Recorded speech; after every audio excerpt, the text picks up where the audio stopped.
Harper One and Harper Audio present Legends and Souls, the Memoir of an American Original, by Sonny Vaccaro with Armin Katayan. Read by Sonny Vaccaro, Pam Vaccaro, and Ari Fliakos. To Rob Strasser and Peter Moore, my dream team partners whose belief, vision, and creativity took Nike and the rest of us from an obscure running shoemaker to the legendary culture-shaping icon it has become. To Natal and Margaret Vaccaro, my parents, whose unconditional love and honesty that they instilled in me continue to guide me and lift me.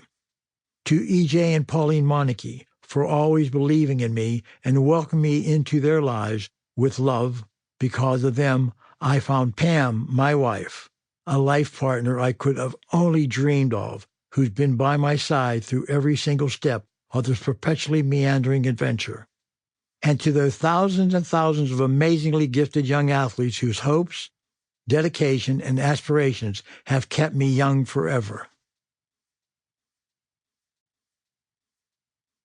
My undying gratitude to Mary Jo Monique, the book's guardian angel, a gifted writer who for years urged me to get all this down on paper, and who relentlessly organized, encouraged, cajoled, edited, and drove the writing forward through every aspect of this project, keeping all of us focused on the vision and the dream, even as she valiantly fought the cancer that took her from us before she could be here to share the joy of this moment.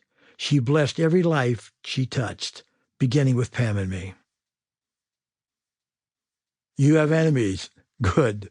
That means you stood for something, sometime in your life. Victor Hugo. I'm kind of amazed. I wasn't more amazed. Chris Christopherson. Prologue. One should always be a little improbable. Oscar Wilde.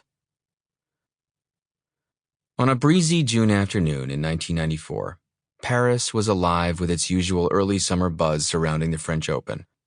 Pam, my wife of 10 years, and I were in the City of Light to catch the Open after a short but wonderful side trip to Calabria in southern Italy to bring my 83-year-old father back to his hometown of Falerna.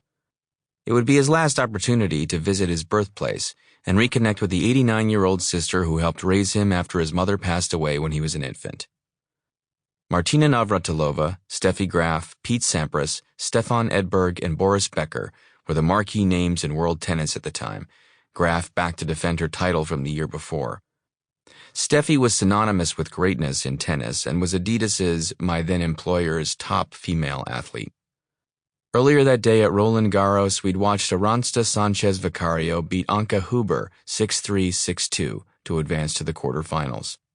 After the match, we headed back to the venerable Hôtel de Crillon, built in 1758, a half-block off the Place de la Concorde.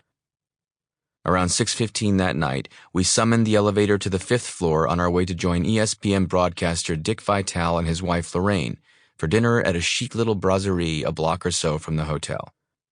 We were headed down to the lobby when the elevator bell dinged to announce a stop.